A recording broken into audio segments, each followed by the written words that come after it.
dos maiores acidentes radiológicos aconteceu aqui no Brasil e esse é o tema do podcast de hoje, porque a gente está aqui com convidados muito especiais de Emergência Radioativa, minissérie que acabou de estrear na Netflix. Eu sou a Amanda Brandão e está começando mais um episódio do podcast do Adoro Cinema. Para a gente falar sobre esse assunto, estamos aqui com uma dupla muito especial que vai tirar todas as nossas dúvidas da nossa maratona da última semana. Estamos com ela, Marina Merlino. Muito obrigada por estar aqui com a gente hoje. Obrigada, eu. E também Fernando Coimbra, que dirige a série. Obrigada por estar aqui com a gente hoje também. Eu que agradeço.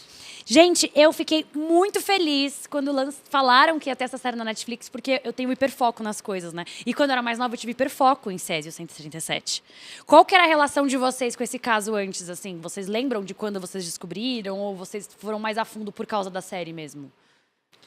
Olha, eu que sou mais velho, eu tinha 11 anos de idade quando aconteceu. Então eu tinha bem isso na memória, assim, porque é uma coisa que marcou muito, assim. Em 87 tinha muito esse pânico da radioatividade, das bombas nucleares, da Guerra Fria. Então você tinha muito isso no imaginário. E tinha um ano que tinha acontecido o acidente de Chernobyl. Então essa coisa da usina nuclear. Que coincidência horrível, né, gente? Pois é. Bem, muito perto do que aconteceu. Muito louco isso. Isso contribuiu muito para espalhar o pânico mesmo, assim, né? Então eu como criança ali com 11 anos, fiquei muito impressionado. Então é uma história que ficou... Mas você morava em São Paulo? Eu morava no interior de São Paulo, Ribeirão tá. Preto. É longe de lá, mas assim, não é tão longe assim quando você está pensando no que pode acontecer. Exato, aqui, é no pode Brasil, né? É aqui do lado. Tudo que é aqui perto. do Brasil, a gente sente que é perto da gente. Muito aqui do Pois lado. Você lembra, Marina, como que foi pra você? Eu não lembro quando eu soube dessa história. Eu sei que ela existia no meu imaginário, assim. Eu sei que quando chegou o teste, eu sabia do que se tratava, mas não sabia com detalhes. Eu acho que tinha uma noção de que tinha acontecido. E aí, também, assim, sou uma pessoa absolutamente obsessiva. Então, na hora que apareceu o teste, eu assisti todos os documentários, vi todas as entrevistas, li todos os textos. Achei um documentário de um sueco. Sério? Um sueco fez um documentário sobre o caso? É sueco? Eu acho Tem que ele é um sueco. estrangeiro, não sei, um alemão, um sueco. Não é alemão, não. Eu acho que ele é Bom, não sei. Eu polonês. vi É um de fora. É um gringo muito gringo. Que Não fez... fala inglês, né? Não. em inglês. Não, é isso. E ele fez um documentário na época. Ele foi pra lá. Ele tem entrevistas que eu só achei nesse documentário. Que assim. interessante. Foi muito louco. É, porque foi um caso que ganhou o mundo, né? Porque é o segundo maior caso radiológico depois de Chernobyl, tô certa? É o segundo maior, Na verdade, não é o maior acidente radiológico do mundo, fora de uma Fora usina de uma nuclear. usina, E aí, depois de Chernobyl e Fukushima, que veio depois, é o terceiro maior. Mas, assim, o radiológico, que é no sentido de que não era uma usina nuclear, é o maior até hoje. E tá sendo o maior sucesso na Netflix, né? As pessoas estão comentando muito sobre a série. E, Fernando, você que participou assim, da execução, por que vocês decidiram contar sobre esse caso? Por que fazer uma série fictícia, entre aspas, né, com atores e tudo mais, sobre esse caso? Da onde veio essa ideia? Olha, eu acho que vem de muitos lugares a ideia, de muitas pessoas também. Até comento assim, é uma ideia que várias pessoas estavam tendo ao mesmo tempo. Eu estava querendo contar essa história, o Gustavo Lipstin estava já desenvolvendo quando me chamaram. Então, eu acho que a vontade de falar disso tem primeiro que é uma história muito importante, uma história muito... Para a história do Brasil também, né? E a gente fala pouco. Assim, tem muito documentário, tem muita coisa que você acha no YouTube, mas muita gente, por que me parece, não conhece. Tanto de gente que viveu naquela época que já não lembra, quanto as pessoas que nasceram depois e não sabem dessa história. E é uma história que fala profundamente sobre o Brasil. Assim, eu acho que você está pegando um momento da redemocratização ali, pós-ditadura, uma sociedade muito disfuncional, as instituições tudo muito fragilizadas, um abismo social muito grande, que também não é muito diferente do que a gente vive ainda. Então fala daquela época, mas fala de hoje, né? E como essas pessoas se uniram para tentar resolver um problema criado por outras pessoas, por negligência.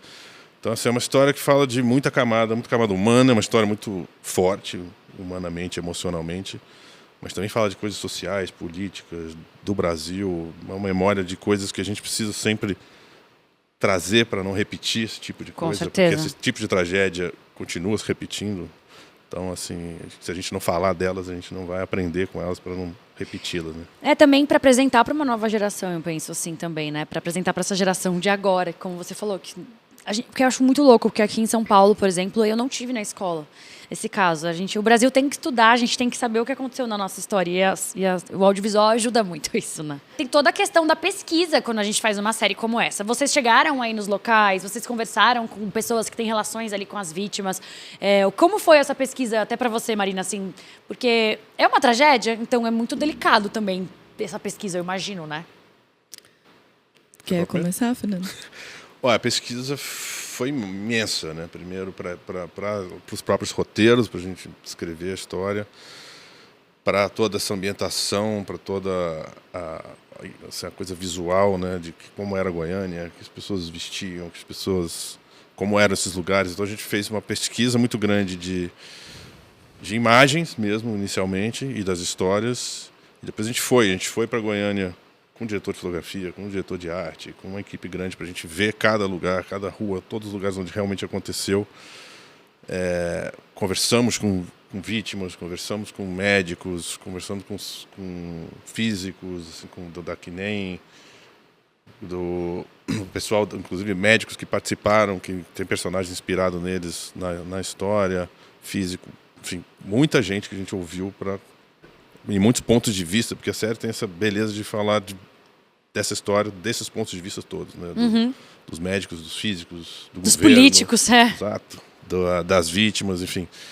Então a gente ouviu muito essas pessoas para criar uma história ficcional, e a gente foi ficcional no sentido de, assim, os personagens não têm os mesmos nomes, porque não são exatamente aquelas pessoas, até por respeito a elas, porque a gente tem que mexer um pouco na vida delas ali, mexer um pouco no que a história aconteceu para conseguir contar isso em 5 horas. A gente está contando 3 meses ali, pelo menos, de história em 5 horas. Sim. Então, você tem que ter liberdades narrativas ali, e chega a ser até, às vezes, injusto você dizer que foi exatamente aquela pessoa fez aquilo. Por sabe? isso que muda o nome, né? Assim, muitas séries ficcionais fazem isso, de mudar o nome das vítimas e dos envolvidos, muito por causa disso. Porque é quase como se juntasse algumas histórias para caber dentro de uma, então acaba sendo por isso, né? A própria personagem da Catarina, né, ela condensa várias outras pessoas que ficaram sem casa, que não foram para um hospital, mas que não tinham para onde ir.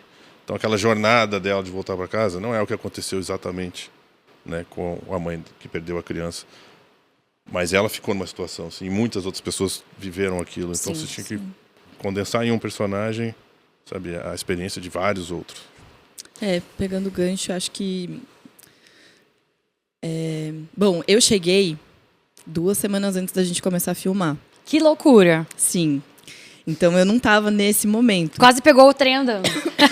Eu cheguei assim, saltando no bonde em movimento.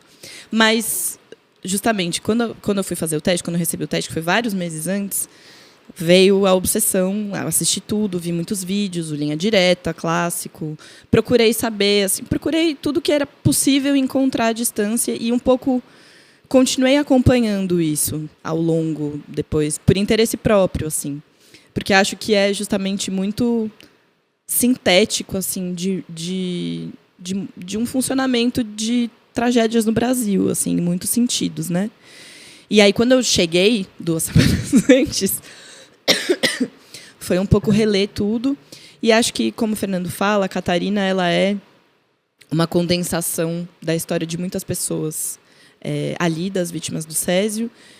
E também acho que de muitas mulheres, de muitas mães que passam por esse tipo de situação, né? A Catarina é essa mulher dessa classe social que está numa condição que está desassistida, que está numa condição de desfavorecimento, que está tentando salvar os filhos, que sustenta a família, assim, é o arrimo emocional da família.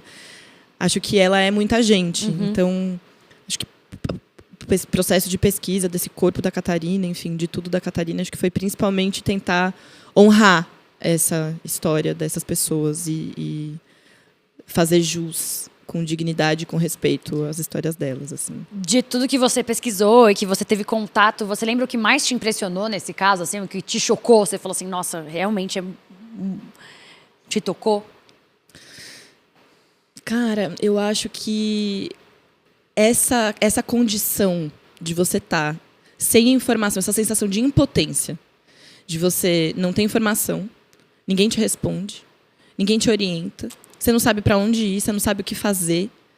Eu acho que isso é muito impressionante, assim, essa condição, essa situação de impotência que é essa pergunta de onde essa pessoa tirou força para continuar andando, assim, continuar caminhando, continuar procurando o caminho. Você lembra o que mais te impressionou nesse caso, assim, tanto da época que você tinha 11 anos para agora que você retomou para as pesquisas?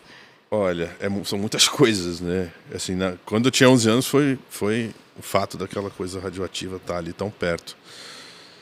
E estar no Brasil e tudo. Mas eu acho que é uma coisa que me moveu muito contar essa história, que eu não sei se é exatamente uma coisa que me chocou, mas é uma coisa que você percebe que, assim, qual é a essência dessa história, assim, de certa forma, né? Que é exatamente esse momento que os físicos, o poder público vai na casa dessas vítimas para tentar tirar elas, primeiro no ferro velho, depois na casa. Sim.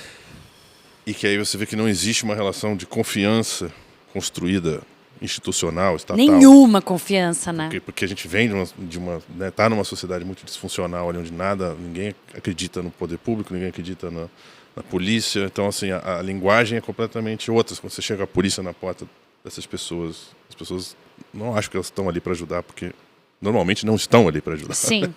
Estão ali para reprimir, para oprimir, para retirar eles de lá. Então, essa dificuldade de você ter uma sociedade que não está estruturada, porque se isso fosse, sei lá, na Noruega, ou sei lá, numa Suécia, nesses lugares que isso está construído, você chega na casa de alguém e fala, olha, sua casa está contaminada, eu sou da vigilância sanitária, você precisa sair. Talvez a pessoa saia. E acredita e mas ponto, aqui né? não. Assim, como é que você... Então, acho que é o grande desafio ali desses físicos, do governo, dos médicos, enfim, é reconstruir essa relação de confiança, conquistar de novo, e deles também, de poderem, né, das vítimas, poderem começar a confiar que aquilo está sendo... É muito dramático você ver essa pessoa estão realmente querendo ajudar, só que não tem tem que ter um abismo ali entre eles, né? Então essa história basicamente é muito, por isso que eu acho que ela é muito do Brasil, né? Ela é diferente da tragédia em outros países. É diferente, as dificuldades, os percalços que tem essa história são diferentes, porque se passa aqui e porque se passa num momento político também, como você falou, específico do Brasil, então tudo isso, assim. E aí você estava comentando para você, assim, tem muitas cenas fortes, né, que você faz ali, inclusive com a Celeste e tal. Qual foi a cena mais difícil para gravar? A do segundo episódio, que a gente é separada no ônibus. Porque acho que, tecnicamente, ela era uma cena desafiadora, porque tinha muita gente, uma coreografia assim, que envolvia muitas pessoas.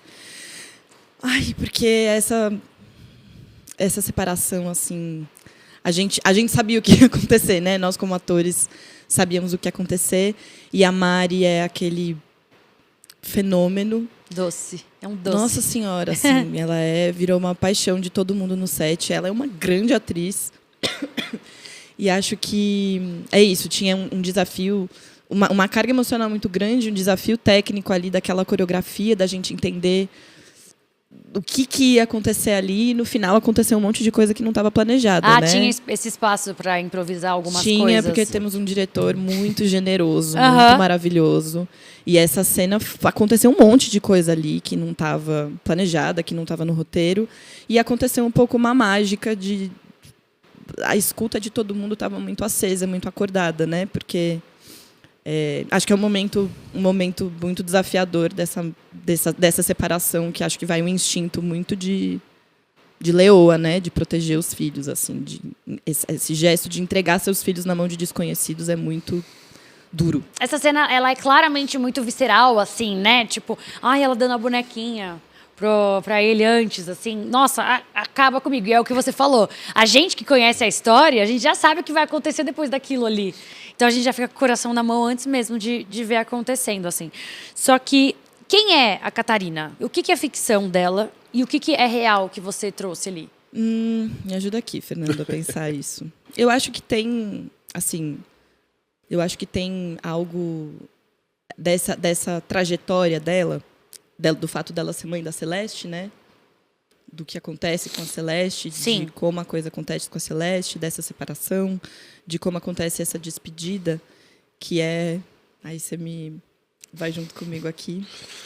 Que é inspirado né? Tem essa trajetória dessa família, né, que é meio que o centro ali dessa história, que teve o contato direto com o Césio, né? Então você tem os 3 irmãos, você tem a personagem da Antônia, né, que levou a peça para vigilância. Então são coisas baseadas em que aconteceram mesmo, né? E tem a história da Celeste, que tem a história da Lady das Neves, que é icônica. Então a Catarina, assim, inspirada na mãe dela, no sentido de que esses fatos, vamos dizer assim, de ser separada da filha e do filho, né, de não poder ficar com eles, que é uma tragédia diferente dos outros, porque a tragédia dela não está contaminada, né? Porque ela não pode ficar perto da família, dolorido, porque ela né? não Ela está. fala, não tô nem aí, eu gostaria até de ser contaminada, eu quero ir junto, né? Ela... E essa coisa de ficar separada da filha, enfim, de perder a filha sem poder ter ficado do lado. Mas tem muita coisa, essas coisas da volta para casa. Ela ficou sem casa mesmo, mas aquela trajetória de sair do estádio, de conseguir um trabalho, isso já vem de que a gente estava falando, né? Da realidade de outros personagens também. Não aconteceram exatamente com ela. Eu acho que a personalidade dela, que confronta muito também, não é exatamente como era, claro. Tem o trabalho do ator, né, por trás. Porque tem isso também. A dificuldade de interpretar um personagem que existiu na vida real, porém não é um personagem que existiu na vida real. É um personagem inspirado em coisas ali. Então tem muito, sim, o que aconteceu na história e tem o que você trouxe também como atriz, certo? Sim, eu acho que tem uma diferença, assim, que diferente de, por exemplo, cinebiografias, que é um ator tentando fazer uma pessoa real, exatamente. Não foi isso que aconteceu, né? Não era essa a ideia, assim. Eu acho que essa coisa de ser é inspirado nos eventos reais, no sentido de que, inclusive, não se tem a pretensão de reproduzir exatamente como foi a vida dessas pessoas, até porque não sei nem se dava, né? Não tem essa proposta, e acho que tem essa também tentativa de também preservar alguns campos da privacidade da vida dessas pessoas, assim. Por isso também é uma ficcionalização da história. Acho que a nossa lealdade maior, fidelidade maior, é com o que as pessoas viveram, tentar trazer a sensação, a emoção, não a emoção. E as dificuldades, os obstáculos, o que elas sofreram, não necessariamente relacionado à pessoa de verdade, mas tentar ser verdadeiro a isso, assim, sabe? Na circunstância ali que está acontecendo. Então a Catarina, ela é uma pessoa que a gente entendeu, que apareceu, que a gente criou, que está passando pelas circunstâncias que foram as circunstâncias dessas pessoas reais, mas sem a pretensão ou a intenção de fazer essas pessoas. Exatamente, assim. Até porque o processo teria sido outro, enfim. Até porque, assim, da família, ela era a única que não estava em hospital, né, que não estava isolada, quarentenada. Então a gente precisava contar um pouquinho a história de quem estava na cidade, quem estava sofrendo preconceito, porque foi contaminado, mas que estava ali tentando ir no mercado, tentando ir trabalhar, tentando, né, voltar para casa, enfim, tentando dormir na casa de uma vizinha que fica com medo, enfim, tudo isso aconteceu com muita gente, né, e ela era a oportunidade que a gente tinha também de contar um pouco esse lado que não é quem estava ali no hospital e que estava vivendo de perto. Centenas de pessoas que passaram por isso. Exato. E que é um isolamento também muito intenso, né? As pessoas estavam isoladas dentro do hospital, tem essa condição de isolamento dentro do hospital, mas ela viveu, eu acho que a Catarina vive uma condição de isolamento também, que é o isolamento dos seus e da sua vida. Ela fica totalmente solta no mundo, largada no mundo, assim, porque estava todo mundo muito ocupado com ver o que fazia, como cuidava de quem estava contaminado, não teve muito tempo, muita atenção para olhar para essas pessoas que estavam sem casa, sem recursos, sem família, sem dinheiro, sem trabalho, sem nada, assim. É um desamparo, né? É um desamparo total. E é muito próximo do que a gente viveu. Muito próximo não, né? Mas assim, a gente acabou de viver uma pandemia de Covid e, de certa forma, isso tem algumas semelhanças ali, né? Do pânico de não saber com o que está lidando, de gente, o que a gente vai fazer agora? Eu estou contaminada, eu vou contaminar você. Sim. É uma coisa muito louca, né? Essa semelhança. Quando a gente assiste em tela, a gente fala assim, que nem quando o Márcio chega em casa, logo depois de tudo que acontece, ele fala assim, não, Aí ele aparece de cueca na sala. Porque isso, ele nem sabe o que pode acontecer ali, né?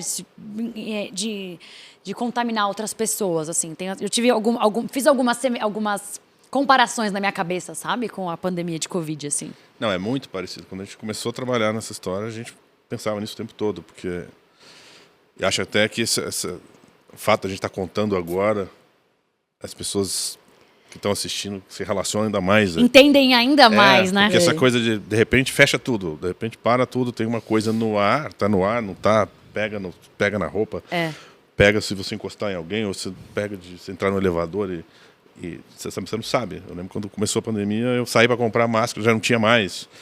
E aí eu falava, caramba, eu posso andar na rua sem máscara, tem que limpar, enfim.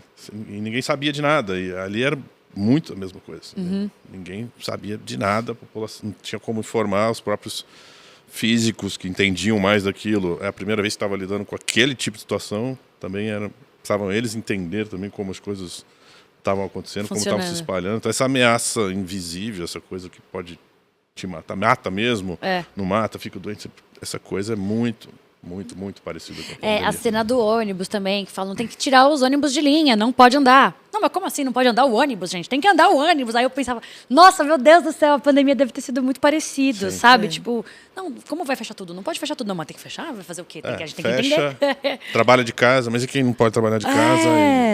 E os médicos, né? A falta de você ter uma referência de protocolo, assim. Isso eu acho que é uma coisa muito impactante também, que não tem uma referência de protocolo para lidar com esse nível de radiação. Eles tiveram que inventar, que criar. E aí você não está criando porque você está fazendo uma pesquisa em laboratório, você está criando porque tem pessoas que estão morrendo diante dos seus olhos e você precisa se agilizar e dar um jeito de pesquisar, de inventar tratamento, enfim, de entender como acontece essa descontaminação, de criar protocolos, né, que viraram, inclusive, referência mundial. O que foi feito aqui para lidar com isso. A gente conversou com um dos médicos e ele falou isso, ele se formou, ele fez a especialização em lidar com radiação, com coisa, né, atômica ali, ficou trabalhando ali ligado a CNEM, mas não tinha, assim, era uma coisa, caso acontecesse alguma coisa na usina de Angra. E ele falava, bom, eu fiz especialização nos Estados Unidos, estudei tudo, mas era tudo uma teoria, eu tinha que ficar lendo constantemente porque eu não aplicava.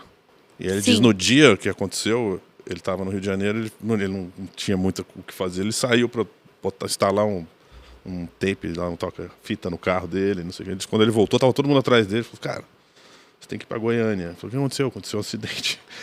Ele falou, caramba, agora é real, mas eu achei que isso nunca fosse ter que lidar com isso, né, nessa escala. E acho importante dizer que continua até hoje, né? Porque as pessoas que sobreviveram, elas precisam de tratamento até hoje, elas precisam de monitoramento até hoje, elas têm sequelas até hoje. Então, não se encerrou ali, tipo, não acabou, né?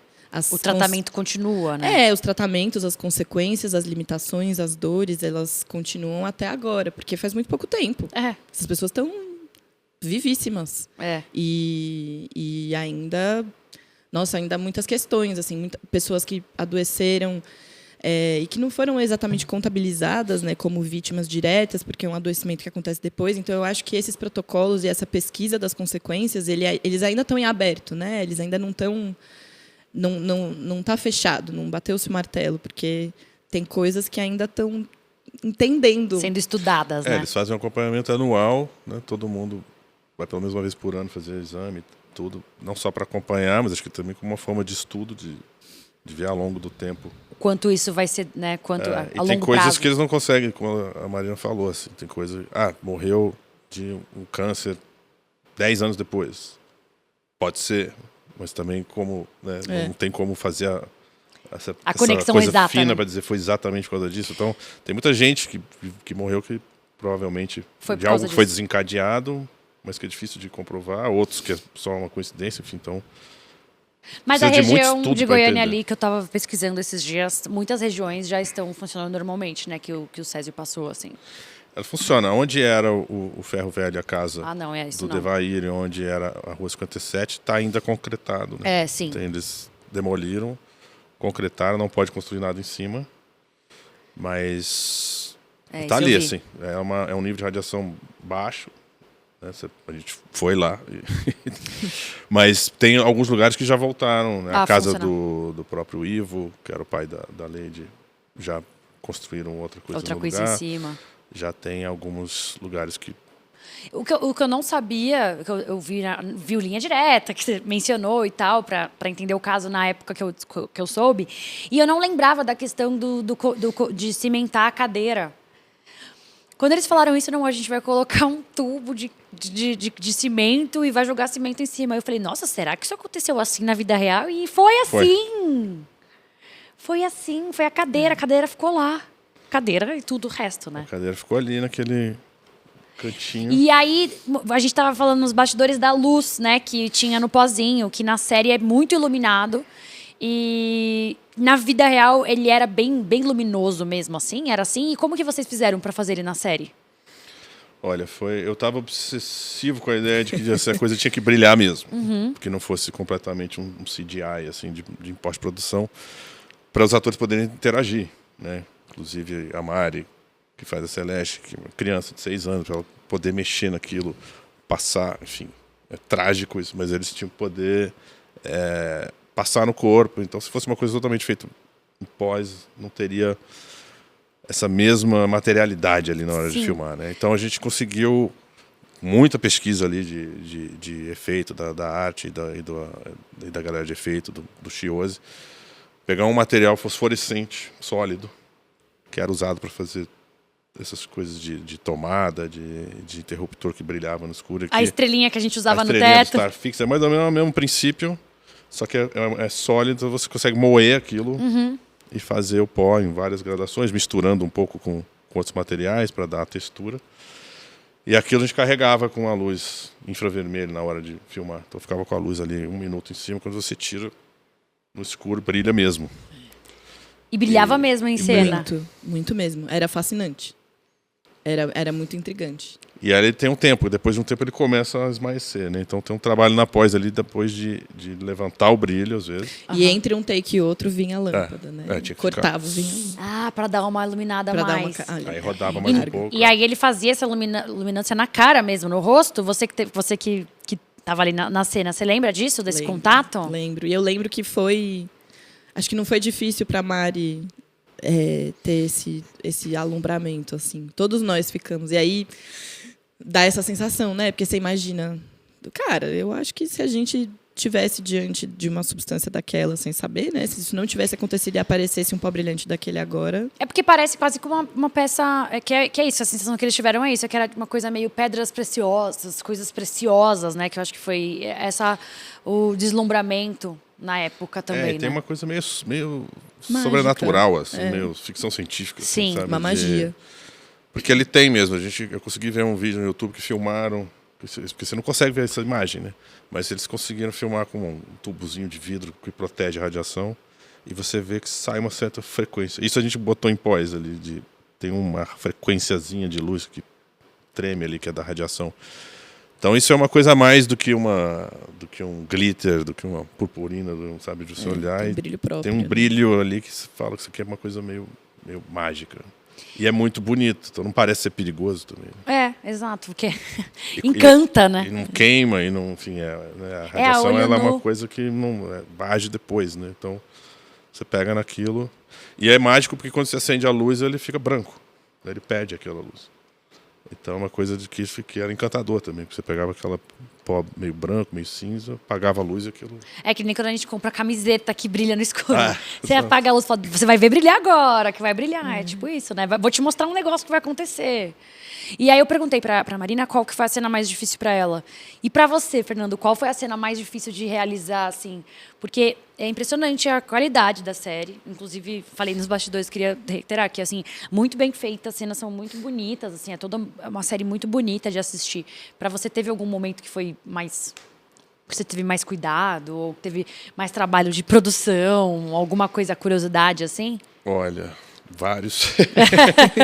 Acho que o cuidado ali era sempre... Eu acho que tem muitas cenas desafiadoras. Eu não sei dizer qual foi a mais difícil. Eu acho que algumas das mais desafiadoras foi, inclusive, com a Marina, assim, porque eram cenas que eram mais na questão Porque tinha muita coisa em volta, né? Como a própria cena da separação delas ali no estádio do ônibus. Ou a cena do enterro, já dando spoiler aqui. Spoiler não, porque já Porque- faz mais de uma semana. Hoje em dia, spoiler não existe mais, Não né? tem, né? Também tá no Google a história real. Exato, né? a história é Você real. olha, A e cena a do enterro, cena do eu enterro acho que tinha uma figuração imensa, que tinha, enfim, uma estrutura, né, muito grande, mas mais do que tudo era o que a Catarina vai fazer aqui, como ela vai reagir, né? E eu falava pra Marina, faz o que você sente. Assim, eu vou armar esse circo aqui para esse protesto tudo acontecer, essas coisas todas acontecerem. Agora, assim, se colocar no lugar daquela mãe naquele momento, assim, era uma coisa que eu falava, cara, é difícil, assim, de saber, porque pode ser uma reação de fúria, pode ser um desabamento completo. Eu queria que fosse autêntico e que saísse, partisse dela. Então não era uma coisa planejada Ensaiada. exatamente como você vai reagir. Eu falei, vamos fazer a coisa acontecer e vai. Então tinha vários momentos desse, a própria separação da Celeste ali também. A gente não sabe como a própria Mari, né, a criança ia reagir àquilo. Então tinha muita situação. Então, pelo que vocês estão me Se jogar falando... assim emocionalmente, vamos deixar acontecer. Sabe? Pelo que vocês dois estão me falando, tinha o roteiro ali, mas era uma série muito aberta para situações acontecerem. Foi a minha experiência. Foi essa. Foi. No enterro, inclusive, acho que essa foi a cena mais desafiadora de todas. Por muitos motivos, assim, pela carga que ela tem. Eu, pessoalmente, meu pai tinha falecido poucos meses antes, então estava muito fresco isso. E, enfim, aquela cena com uma quantidade de ações muito grandes, né? Eu lembro que quando eu decidi tacar pedra de volta na galera, peguei o que eu achei no caminho e falaram, pera, vamos pegar a pedra cênica. Não é bem assim? Eu não ia machucar ninguém, evidentemente, mas... enfim, acho que é uma responsabilidade muito grande, assim, essas cenas, né, da Catarina, enfim, dessas vítimas todas, tem uma responsabilidade muito grande que a gente tentou ali fazer jus com dignidade. E fora isso, você viveu uma mãe vivendo uma tragédia, né? É inimaginável. Exato, é muito difícil para você. Eu imagino que tenha sido muito difícil colocar esse sentimento ali, porque é uma mãe vivendo uma tragédia, que não é o ciclo natural da vida, né? Que a gente não quer. A mãe não quer, nunca acha que vai perder uma filha, um filho. Sim. Então, acho que essa dificuldade também para você como atriz, né? Que é um papel desafiador nesse sentido também, né? Porque é algo da ordem do inimaginável que você precisa fazer o exercício de imaginar. E aí acho que tem muita coisa que é da ordem do instinto, assim.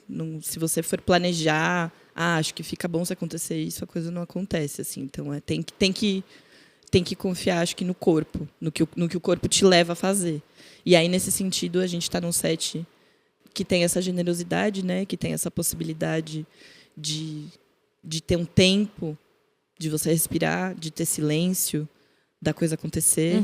Acho que foi muito especial para ser possível essas coisas aparecerem, essas coisas surgirem e a gente, de repente, deixar algo acontecer sozinho, assim, nessa cena de separação. Desde que vocês anunciaram que ia ter essa série, pro lançamento foi tudo muito, muito rápido, assim, né? Imagino que, obviamente, tem a pré, tem toda a idealização da série, não é? Quando anunciam, não é quando eles começaram a pensar. Mas eu achei muito rápido, né? Foi um processo... Como que foi esse processo express?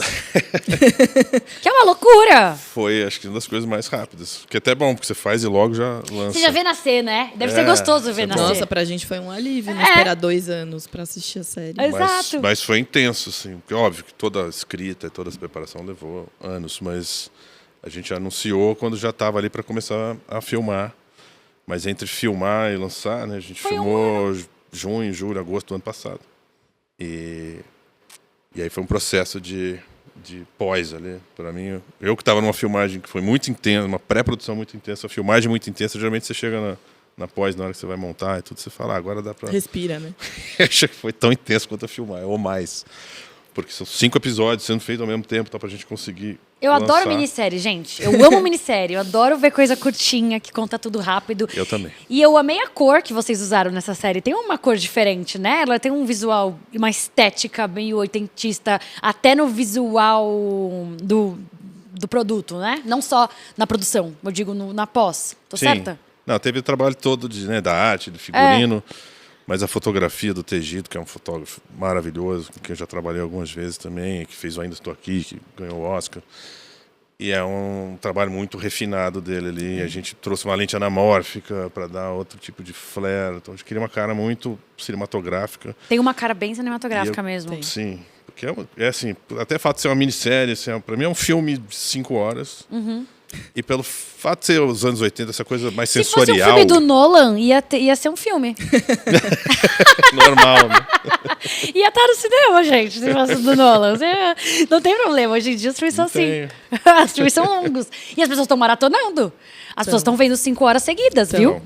Não, no primeiro dia tinha gente já falando assim, eu já vi, o dia não tinha nem acabado ainda, já vi tudo. Eu falei, como assim? Né? Exato. Mal começou o dia. É porque ele é bem viciante, né? Sempre o final do episódio, você sempre quer ver o segundo, ver o próximo. O gancho é muito forte de todos, assim. Depois que você assistiu, você se impressionou com alguma coisa, assim, tipo, que você falou, nossa, não achei que ia ser assim? A primeira vez que eu assisti, eu não assisti. Porque a gente viu os 2 primeiros episódios juntos, né? A equipe toda junta. E na terça-feira. E aí, na quarta, que foi o dia que lançou na Netflix, todos os atores do nosso núcleo da família foram pra minha casa e a gente viu os 3 episódios seguidos, assim, maratonando. Nem almoçou, a gente deu play e foi direto. E acho que, enfim, muita emoção, assim. Eu fiquei muito impressionada com a velocidade da narrativa. A gente tinha 2 unidades filmando, né? Então tinha muita coisa que eu não via acontecer, eu não vi ser filmado. Então, o que eu estava vendo pela primeira vez ali, óbvio, eu tinha lido o roteiro, sabia todo o roteiro. Mas não viu a execução? Não vi como filmou, não vi como era. Então, tinha muita coisa que a gente estava assistindo pela primeira vez. A gente estava se assistindo uns aos outros pela primeira vez. Então, foi uma fruição, assim... Eu me emocionei pra caramba. Eu sou uma espectadora que grita com a TV, sabe? E aconteceu isso com essa série também. Mas acho que também muita emoção misturada. Agora eu tô reassistindo uma segunda vez, um pouco mais calma, sozinha. No seu tempo. No meu tempinho, sem a gente estar todo mundo falando assim ao mesmo tempo. Mas eu me emocionei muito, assim. E o que eu acho legal é ver as cenas no tempo, né? Porque quem está nos ouvindo ou nos assistindo, vocês não gravam tudo isso. A cena que aconteceu, às vezes, no último foi a primeira a gravar. E aí você vê aquela montagem bonitinha. Eu acho que deve dar um... Ai, que legal que ficou assim. Tem coisa que você não lembra, né? Tipo assim, de pequenos detalhes assim do roteiro. De outros núcleos que, de repente, você assiste e se surpreende. Tem essas coisas que aconteceram na hora, porque existia essa possibilidade. Então, coisas que ficaram diferentes.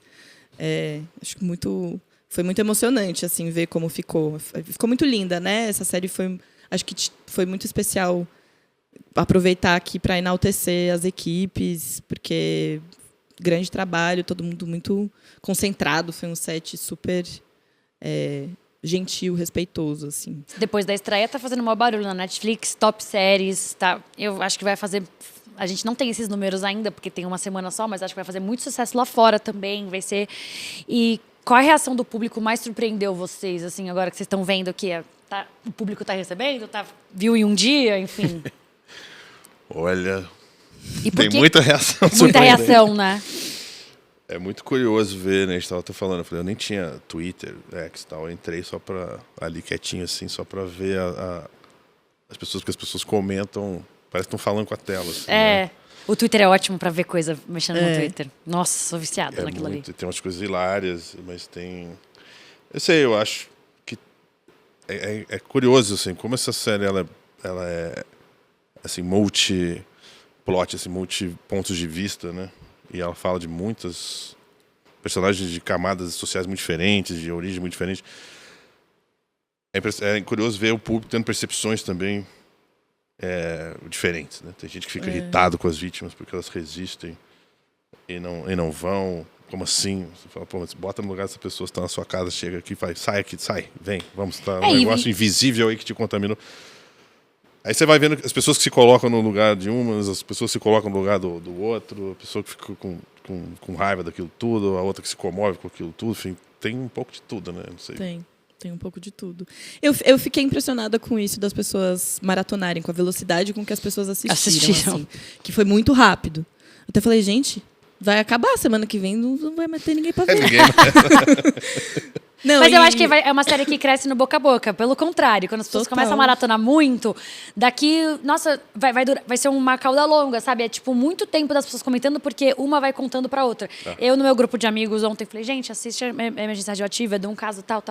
Aí já estão começando a assistir. Então, assim, eu acho que é no boca a boca, sabe? Eu acho que tem uma coisa que eu não sei se foi chocante, mas que eu fico feliz, assim, que é a quantidade de relatos que você vê de pessoas que não sabiam sobre o Césio. Muita gente não sabia e está sabendo, e o mais legal de tudo é que essas pessoas procuram mais informação, assim. Então, eu acho que uma obra que faz as pessoas sentirem curiosidade, se sentirem intrigadas e sentirem curiosidade de saber mais, já valeu ela estar ali.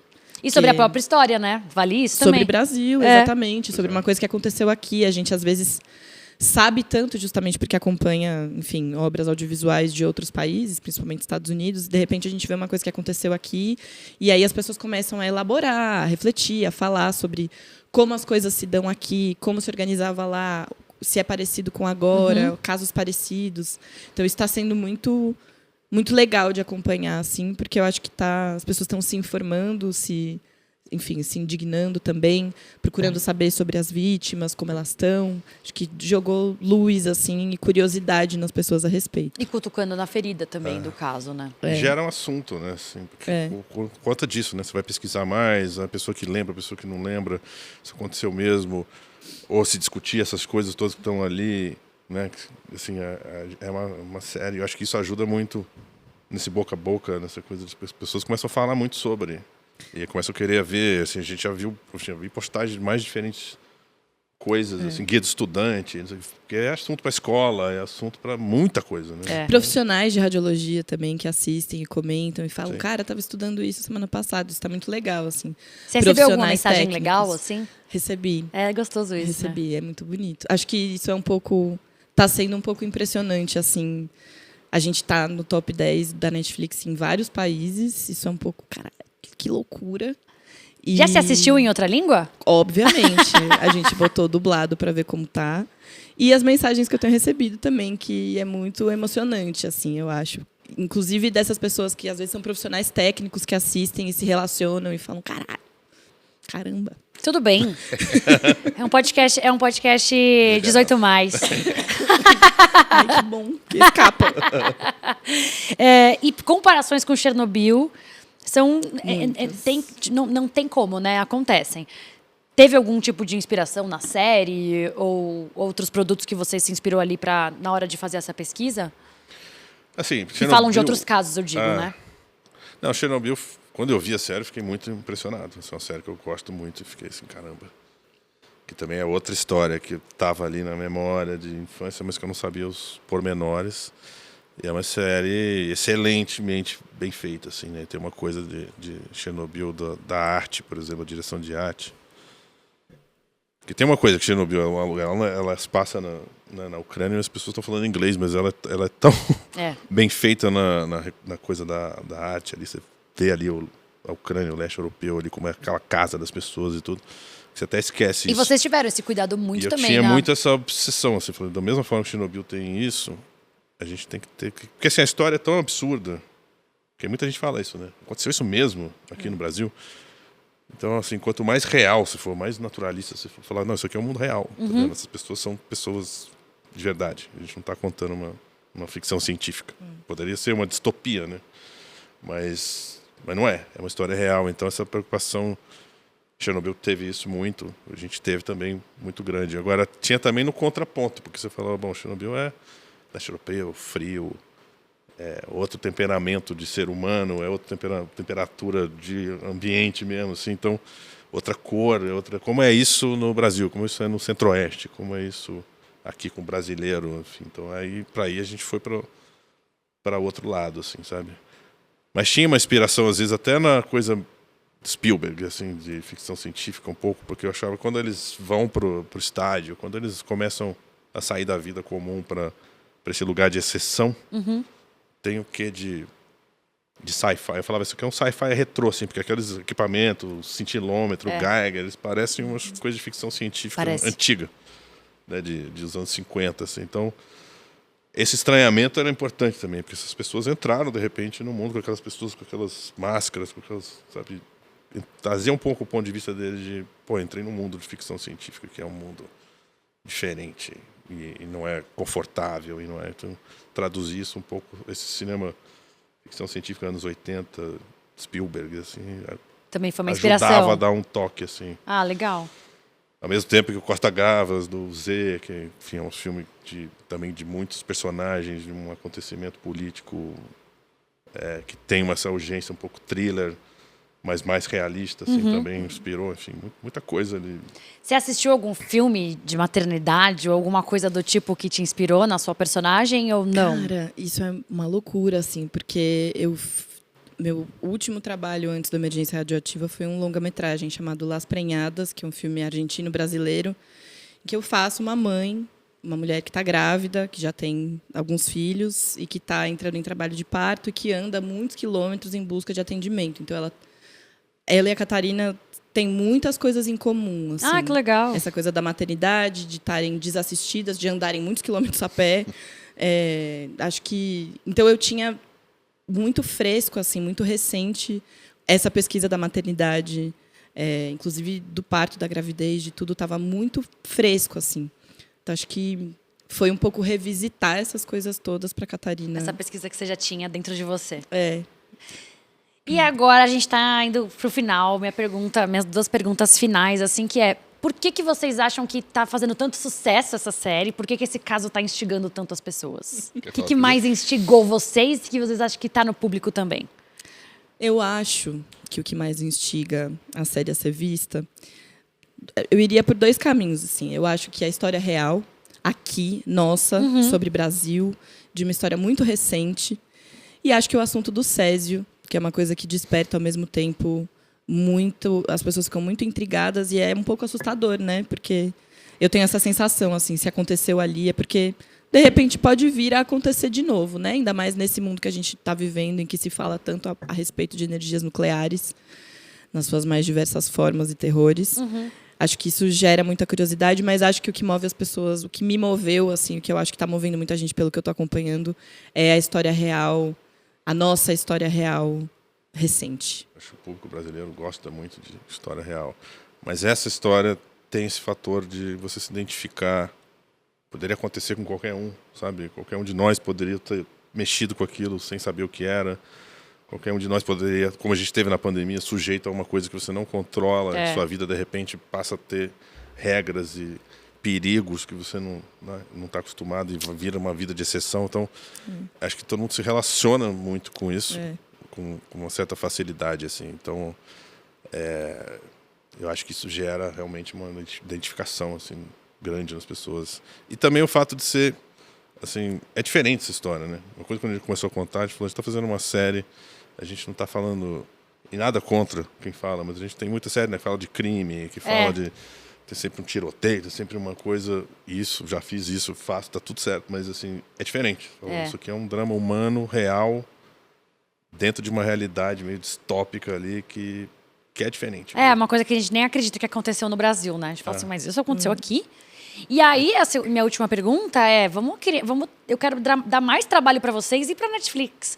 Qual que é a outra história real que aconteceu no Brasil que vocês gostariam de contar? Não precisa ser uma tragédia, pode ser qualquer outra história que já aconteceu aqui. Eu tenho uma história que eu acho que seria interessante de contar. Vamos. Eu não sei, eu não lembro o nome dela, vou precisar da ajuda de vocês. Tudo bem, a gente vai lembrando juntos. A da cientista que que está há um tempão desenvolvendo uma pesquisa daquela substância que fez o rapaz voltar a andar. Nossa, é verdade, teve uma matéria no Fantástico sobre esse caso. É uma biografia interessante de se contar, né? Uma cinebiografia. Tem muita personalidade interessante, não só casos, mas personalidades. Hoje mesmo eu peguei um táxi e o moço do táxi me mostrou uma moça brasileira que é pilota de um Airbus da Emirates. E ela é brasileira. E ela deve ter a minha altura, 50 quilos.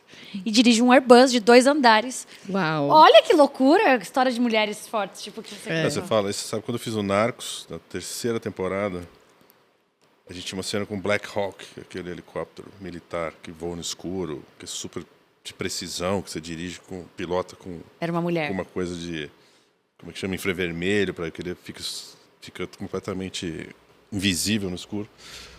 E a gente ali no meio da floresta chegou finalmente, era do exército da Colômbia, que a gente ia fazer uma cena deles entrando no acampamento das Farc. Chegou, desceu o piloto, tirou o capacete. Falei, até aquela cena clichê, né? Soltou o cabelo. Era uma mulher maravilhosa. A gente falou, caramba, cara, é um negócio... A gente pode ir em vários lugares, é só deixarem a gente ir nos lugares que a gente pode dominar o mundo. A gente pode dominar o mundo, as mulheres são capazes. Gente, queria agradecer vocês pela participação aqui com a gente. Parabenizar pela série, que é incrível. Obrigada. E voltem sempre para falar de outros projetos aí. Posso fazer um agradecimento? Claro. Queria fazer um agradecimento aos meus colegas atores do Núcleo da Família, que foi muito especial trabalhar com vocês. Muito legal. É isso. Foi um processo muito bonito, assim, que se formou uma família real. Então, eu queria mandar um beijo e agradecer você. Obrigada a você, gente. Obrigada a Poxa, você. obrigadíssimo. Volte sempre, Fernando. Só chamar. E você aí que nos ouviu até agora, tem episódio novo toda quinta-feira. Então já se inscreve aí no nosso YouTube ou então ativa o sininho na sua plataforma de áudio favorita. A gente fica por aqui. Um beijo e até a próxima, gente. Beijo!